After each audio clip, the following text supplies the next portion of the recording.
This is part two of our gender chapter. In this presentation, we will primarily be focusing on gender socialization, which is discussed in chapter 10, but there is a deeper discussion in chapter 3, the socialization chapter, if you want to go back and review those pages. But we begin where we left off, which was talking about the distinction between sex and gender, and making the point that gender is the more sociological term. It is the kind of societal definitions, expectations, assumptions that we build around our biologically based sex categories. And so, a lot of the differences, to the extent that they exist between men and women, the question is, why? Why do those differences exist? And once again, we have that nature versus nurture argument. And so specifically in when it comes to sex and gender, the nature versus nurture argument can take on the terminology biological determinism versus differential socialization. So men and women are different because of biology, and it was largely determined that they were going to be different from the moment that biologically they were created, they were formed, or men or women are different because they are socialized differently. So there is some evidence that that offers a little bit of support for each of these arguments. So there are some physiological health differences that exist between men and women that go beyond our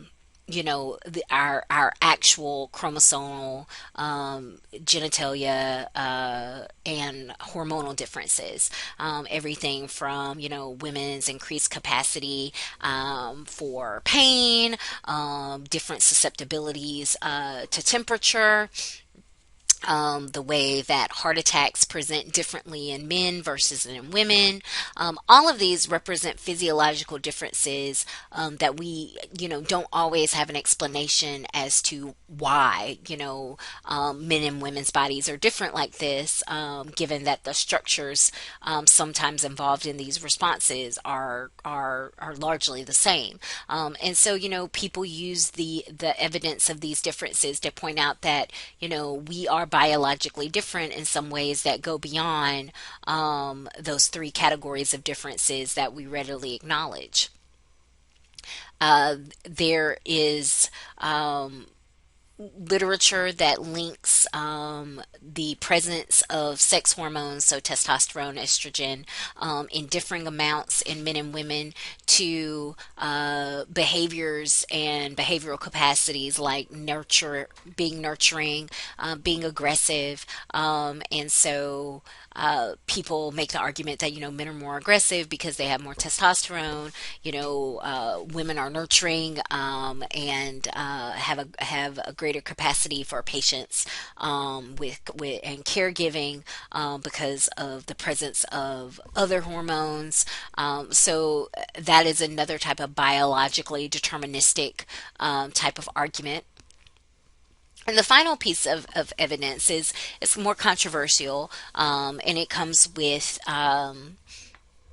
stories of unsuccessful sex reassignments. So I give you a link, which, as it turns out, is now private. So I will be posting an updated link in the announcements of the story of Bruce and Brenda. And this is the story of a man who was born and male, and then during a botched circumcision pretty much lost most of his penis. And it was decided between his parents and a doctor that the easiest thing to do would be for him to be raised as a girl. And so he became Brenda instead of Bruce. And his parents attempted to raise him as a girl. And if you watch the documentary, you will hear that he was, despite despite his mother's attempts to socialize him, force him into this kind of stereotypical girl kind of identity and role, he was always very resistant, and it led to him feeling unhappy and just wrong in his body. At which point, as an adult, she told him the truth, and he decided to transition back into being a man, and he adopted the name David Reimer. And so this kind of like controversial case of David Reimer and similar such cases, although his was probably one of the better known ones, raises this question of, can it, how much of our gender identity is actually rooted in biology, meaning we can't just raise people to be the other gender because on some biological level, some physiological, mental, psychological level, they would be aware that they are being raised the wrong gender. That is a question that we don't have definitive evidence to answer, because on the other side, we do have evidence that socialization is key here. And so I'll work opposite bottom up on this list just so I can stay on the same sex reassignment topic. So for the cases like David Reimer, the unsuccessful sexual reassignment cases, there are plenty of cases where sex was successfully reassigned. Parents of intersex children, as well as parents of primarily boys who underwent botched circumcisions, which were more common than you think when there was first this transition to using lasers versus using scalpels to perform circumcision. There were plenty of individuals who technically were born male or born intersex, who had the decision taken from them, and their parents made a decision to raise them as girls, because usually that was the decision even with intersex children. And they socialized them as such, as girls, and for a lot of these individuals, there were no second guesses. There were not these kind of horror stories like we see in the story of David Reimer. One research study looking at the outcomes of individuals who were assigned a sex during a sexual reassignment. As a sexual reassignment cases, 60% were raised successfully to adopt their gender identity with little complication or problems. But that does mean, of course, that 40% apparently did not successfully adhere to that new gender identity. And that's why I said, like, the evidence is murky in for sexual reassignments. And can you just socialize a person into a gender identity regardless of what they were born as biologically? But there is other kind of evidence that supports that socialization does matter, because if you look at the cross-cultural variations in gender roles, certainly not all cultures necessarily think that men, just because they have more testosterone, are supposed to be more aggressive. And there is great variation in male violence, if we consider you know, global comparisons. There are some countries where there is a very wide disparity between male initiated violence versus female initiated violence, and those countries certainly would make it seem as if men are more violent and aggressive, and it's probably because of that testosterone. But then there are other countries where men don't necessarily commit lots of violence, and the difference between male initiated violence and female initiated violence is much smaller, which it's not that those countries are full of men with, low testosterone. So, in that case, what could it be? And that's when, the answer is obviously they were socialized, they were raised to believe that masculinity was less related to aggression and violence than perhaps men in other countries where that association between masculinity and aggression and violence was more accepted and promoted as being true. And so, unsurprisingly, as your textbook notes, what is the dominant sociological position? Well, while we obviously acknowledge that, like most nature and nurture arguments, it is a little bit of both, we lean on the side of nurture. To the extent that differences do exist, the bulk of those differences are due more so to society than biology. And so, kind of two key things here. First of all, the kind of, for a lot of sociologists, the stance is men and women are not that dramatically different in behaviors, in motivations, in psychologies. But to the extent that they are different, most of that difference is due to how we raise men and women, and the messages that we give them about being men and women throughout their lives, as opposed to their biologically being a reason why that these differences exist in most cases. And so this brings up this concept of socialization, which of course we've talked about before, but specifically now we're going to talk about it in regards to gender. The idea that society, there is a lifelong learning process through which you learn society's gender map, how society defines its gender categories, what it expects of people that have these identities, right? So what are the gender roles in society? And it this starts at birth, or actually even earlier if you think about the gender reveal parties where there are already assumptions being made based on whether or not a person is carrying a male or a female fetus, about what they think the colors the newborn will like, and what types of activities they're already associating with the child, how they decorate the nursery, the types of clothing that they buy. And then this continues throughout your lifetime. Gendered messages exist in society through varied agents of socialization.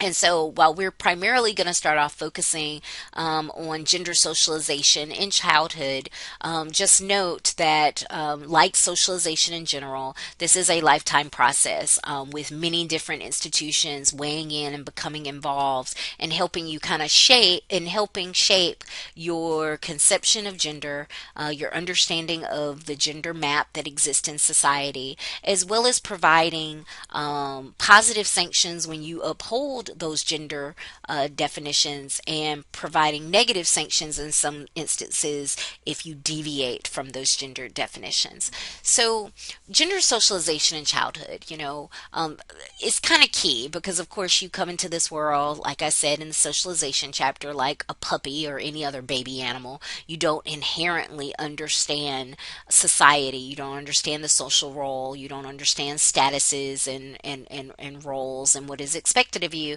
So this has to be taught. So your gender identity has to be taught, right? You might recognize right away that you know that you have a penis and your sister has a vagina, but what does it mean to be a boy? What does it mean to be a girl? What types of things should you like? What types of things should you do? How should you behave?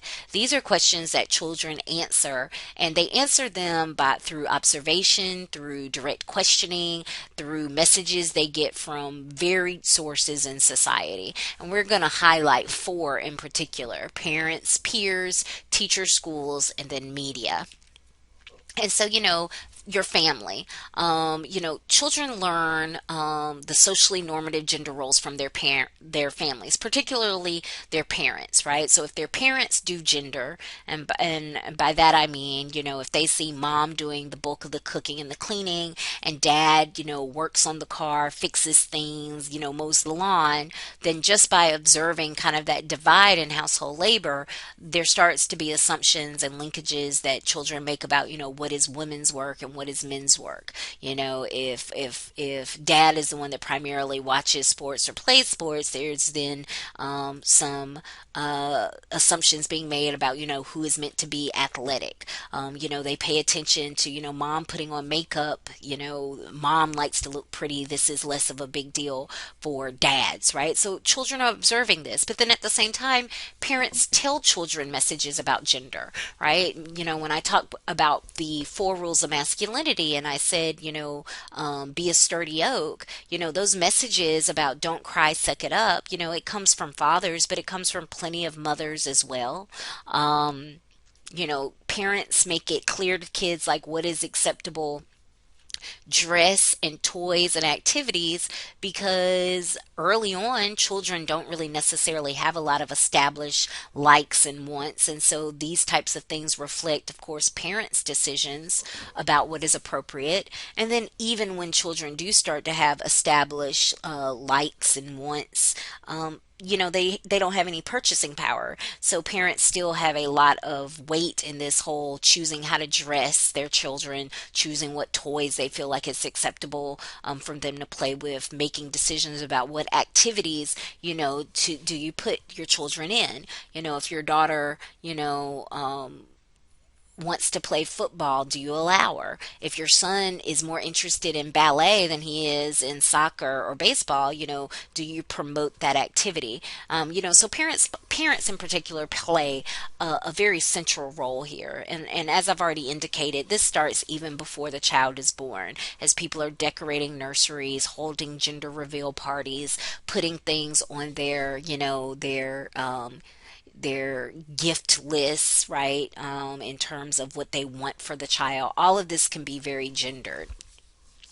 But certainly, parents aren't the only socialization agent here that's doing gendering. Peers are also very important.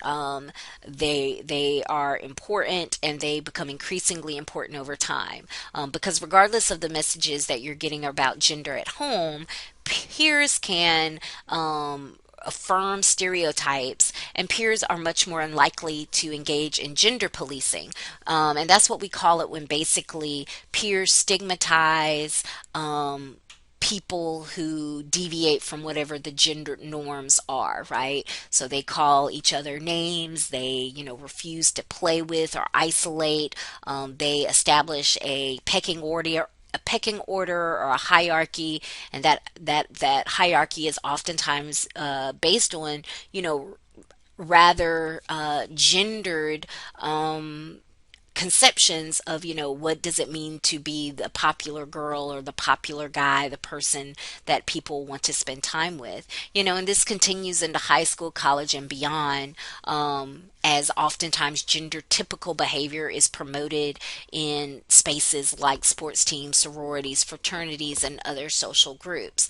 And I always like to say, because there are a lot of examples of families, especially nowadays, that try to promote more gender nonconforming or gender fluid. They're very accepting of their child, not necessarily upholding traditionally gendered behavior, but where some of these children sometimes face real pushback and negative treatment, is oftentimes in the context of their peers, who, unless you homeschool your child, they will eventually come into contact with in the presence of schools and sports teams and clubs and activities. Schools also send out messages in regards to gender. Oftentimes, these messages aren't part of the direct curriculum, but they're part of the hidden curriculum, which we've talked about before. The unspoken norms, values, and roles that occur in the classroom. And there's been research that shows everything from shyness is discouraged in boys, but is more likely to be, if not encouraged, at least not actively discouraged in girls. Boy behavior, when it is rowdy or when it's rough, is more acceptable and is less likely to be disciplined harshly than if it's coming from a girl. Oftentimes, history textbooks, as well as children's literature, it used to skew very heavily male, giving off the idea, of course, that men are primarily the ones that are leaders or have done important things or have roles in society. In the last probably 10, 15 years, there's been an increase in children's literature that's sought to address that. And then, of course, just some things are not so much direct or indirect messages, or but just children looking at how behavior is being role modeled in the adults in the schools. Who's more likely to be a coach or a PE teacher? Who's more likely to teach little children versus teaching older children? Who's in the positions of authority? Who are the janitors? And as children grow to kind of associate different roles with their respective kind of genders, this of course can just play into their kind of association with different characteristics with specific genders, right? So if janitors are overwhelmingly, male, or if the landscapers are overwhelmingly male, once again that association with outdoors, with masculinity. If the cafeteria workers are overwhelmingly female, further association with, of course, because women know how to cook and men don't, right? And this is especially, of course, problematic during early childhood because children are more likely to paint with a broad brush, meaning as they are building their understandings of the world, they're more likely to see the world in black and white and not necessarily notice the variations or the small deviations from these kind of normative patterns and these normative trends. And the kind of final agent, and certainly with the rise of the internet and the extent to which everyone is on their devices so much more than they used to be, is what are the messages that are coming from the media, and the media being everything from magazines to literature to television to movies to comic books, right, to video games. All of this is considered media, and the messages that are oftentimes evident even in little children's media is that there are these gender differences, that men are more aggressive, that women should care about being beautiful and care about their looks much more so than men. As children get older and they become teens, messages around, who is violent, who is the hero, who needs to be saved, what is sexy. All of these are questions that the media provides an answer to, or provides a set of answers to. And so, examples of this, right? So, your book gives the example, and most of us are too young that we learned to read from Dick and Jane, but Dick and Jane readers used to be very popular. And then without even explicitly being about gender, you can just kind of look at these images and these simple sentences. It is still about gender, right? The fact that it's the son that's out there, that's out there playing catch with his father and not his mother. That his dad is doing work like feeding pigs. So that, once again, that association with being outdoors while mom is vacuuming, and Sally is with mom and is following her lead. And the same thing with sewing, right? So this kind of this idea that even when doing something like learning how to read, there are these kind of implied messages in the images, in this. I hate to say plot lines because it's not like Dick and Jane really had much of a plot, but still, in the sentences themselves. Now, of course, what might be more relevant for all of us is, Disney movies. And certainly those early Disney movies, those storylines were really gendered. The messages that it was sending young girls, in almost all the cases, kind of the focus on being on their looks, the focus on getting your man, of finding your prince, the fact that oftentimes they did not save themselves but relied on a man to save them. all of these are sending very subtle messages to young girls about what is important, what is significant, what should they expect or what should they be looking for later in life. And I give you a link to a little documentary clip about how, these images have evolved a little over time, as we moved from Snow White to, Beauty and the Beast to, Meridia and Brave, how Disney had to recognize that, modern girls do need a little bit more modern, heroines. But that is a fairly recent development, right? So this is something that's true if you've grown up in the last 10 or so years. You go back 15, 20 years, it was still this kind of old princess kind of uh, model that was in place. And to be fair, the messages that it sent young boys about what does it mean to be a hero or a prince,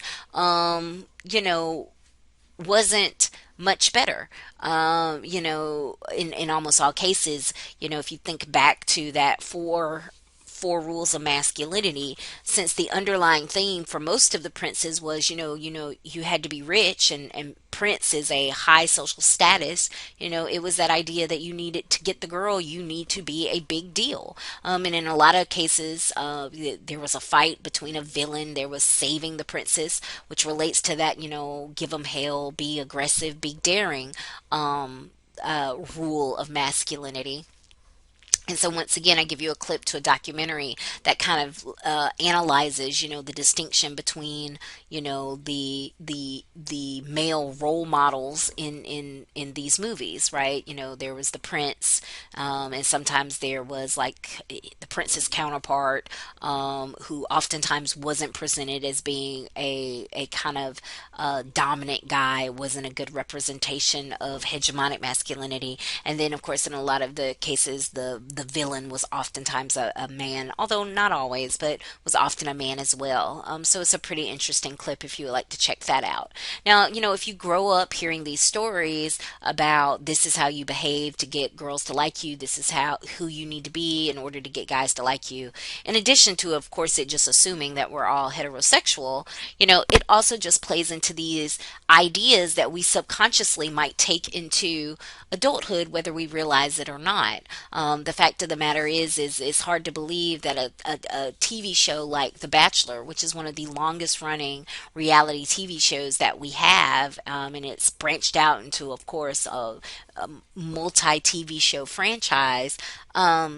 It's hard to believe that that type of show would be as popular if it wasn't relying on an audience of young people or middle-aged people or whatever the age people, but people that were raised on these movies about princes and princesses, and this is what happily ever after looks like. And it's worth noting that the bachelors have consistently been, taller, handsome, in shape men, successful men, right? Everything that kind of represents hegemonic masculinity.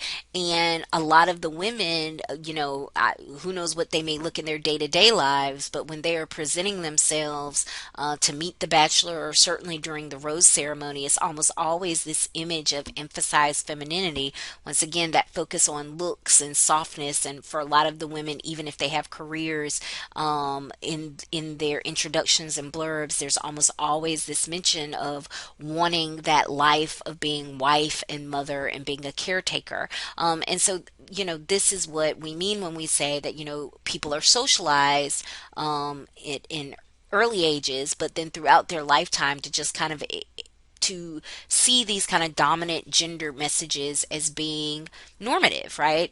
Seeming normal. And so this is probably the best statement about how socialization works, how gender impacts men and women, right? Men and women are socialized by various social institutions to accept the legitimacy of gender stereotypes. And then due to a system of social control, men and women are socially rewarded for acting in ways that are normative and socially punished for acting in ways that are deviant. And so, if you want to take a moment to think about, some ways in which men and women can be rewarded when they live up to what society expects of them as men and women, and how they might be punished. And I don't want you to think punished in terms of being thrown in jail. Go back to that deviance chapter and think about all the ways in which a person can be negatively sanctioned, excluded, talked about, gossiped, given dirty looks, right? But think about how when men or women or boys and girls, when they don't uphold gender stereotypes, when they push back in some type of way, how might they be negatively sanctioned? And so, as we come towards the end of this presentation, I like to just make kind of two final points about these gender definitions, or kind of where we're going in the future in terms of our gender stereotypes and what we're socializing boys and girls and men and women to believe. For women, as I said, we've moved away from emphasize femininity as being the dominant model. Instead, there's this sense that in addition to being beautiful and nurturing, you are supposed to be educated, and you are supposed to work, or at least have the ability to work, even if you choose to not work during the years that your children are young. And so there is this, kind of question about, can women have it all? But the fact that there is a question about can women have it all is related to the assumption that that today's woman should want it all, that she should want to be all of these many things, which is why I have that funny e-card there that just says that, like, there is more flexibility around the gender definition of what it means to be a woman or what it means to be feminine. But because there is so much flexibility around that definition, it also can feel like a lot of pressure to check a lot of boxes and be a lot of things. Now, for men, it's a little different because hegemonic masculinity isn't that dramatically different than what it was 20 years ago or 40 years ago. So compared to women, men's ideology is still very stuck in the past. And so much so that old Newsweek article magazine cover, said that it was time for men to man up, because the traditional man is an endangered species. Really putting it out there that this kind of form of masculinity is best. And there was a Dockers ad that got a lot of pushback that really kind of drove that attitude home. If you can read it there, it says, once upon a time, men wore the pants and wore them well. Women rarely had to open doors, and little old ladies never crossed the street alone. Men took charge because that's what they do. But somewhere along the way, the world decided it no longer needed men. Disco by disco, latte by foamy non-fat latte. Men were stripped of their khakis and left stranded on the road between boyhood and androgyny.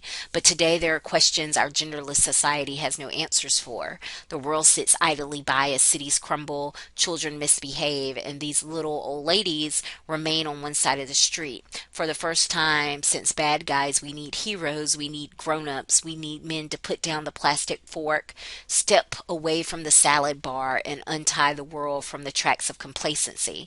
It's time to get your hands dirty. It's time to answer the call of manhood. It's time to wear the pants.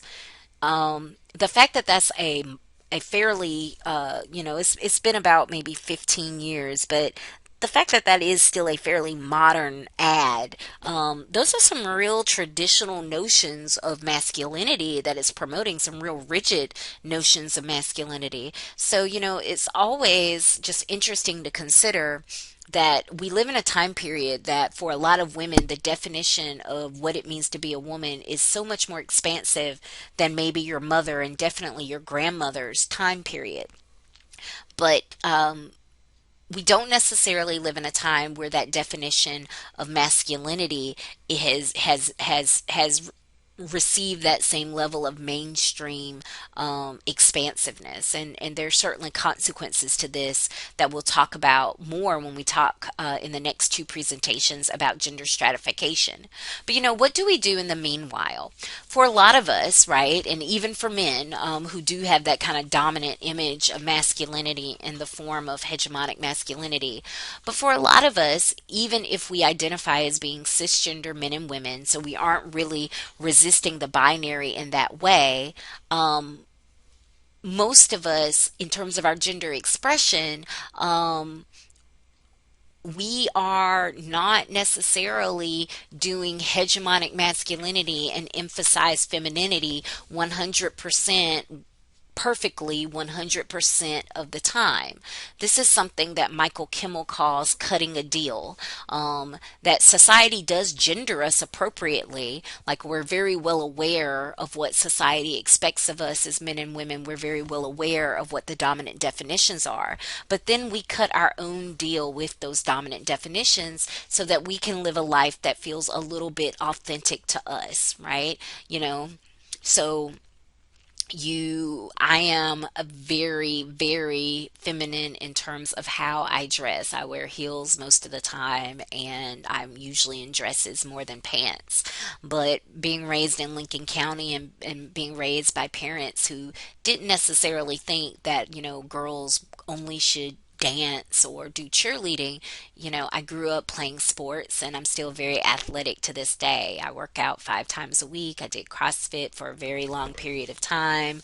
Um, and I'm a firm believer in doing push-ups on my toes, right? So that's the deal that I cut with society. I like to present myself as being very feminine, but in terms of my activities, some of them are more masculine.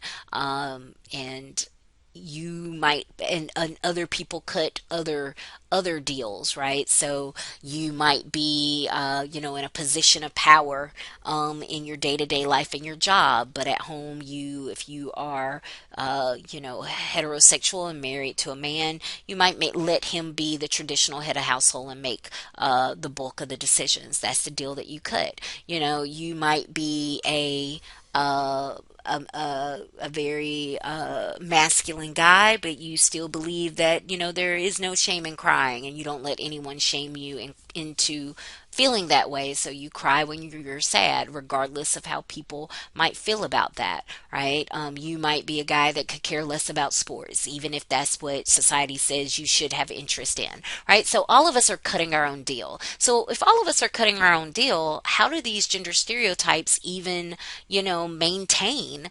their validity? Um, and that's because of something called the personal exception theory of gender.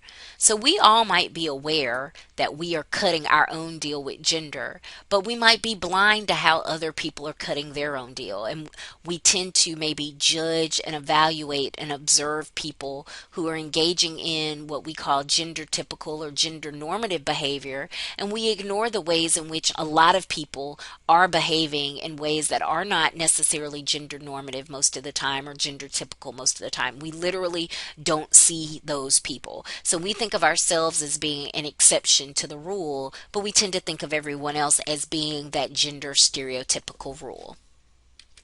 And that's it for presentation 2. And so what's coming up for 3 and 4 is we're going to be addressing not just gender differentiation, which is what the focus has been until now, but we're going to be addressing, of course, gender stratification. And so then we'll be talking about inequalities between men and women, and specifically focusing on education, work, politics, and violence.